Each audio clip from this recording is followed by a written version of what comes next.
Electrical engineering रे voltage current एवं resistance हेउची तीनोटी मूल धारणा। एमानंक मध्यरे थिबा पार्थक्य को सहजरे बुझिबा पई आमे पानीर उदाहरण नै परिबा। Voltage the pressure. वोल्टेज हेउची एक प्रकारर इलेक्ट्रिकल प्रेशर बा चाप। एहा गुडी को एक सर्किट मध्यरे गति करिबा पई ठेली थाए। काम एहाकू प्रवाहित हेबा पई बळ फोर्स जोगाई थाए। यूनिट एहार एकक हेउची वोल्ट फी। उदाहरण पानी टांकी जेते उपरे रहिबो पानीर प्रेशर सेते अधिक रहिबो। एठारे प्रेशर हेउची voltage current the flow.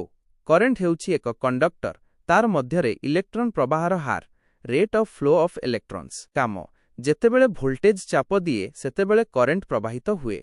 Unit एहार एकक हेउची एम्पियर ए।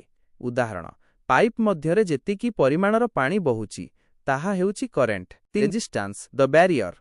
रेजिस्टेंस हेउची एक बाधा जहा करेंट प्रवाह को विरोध करे। काम एहा करेंट को नियंत्रण करे बा कमाइबा को चेष्टा करे। यूनिट एहार एकक हेउची ओम ओमेगा। उदाहरण पाइप जदि सरू हुए बा भितरे किछि अलिया थाए तेबे पानी जिबारे बाधा सृष्टि हुए। एई बाधा हेउची रेजिस्टेंस।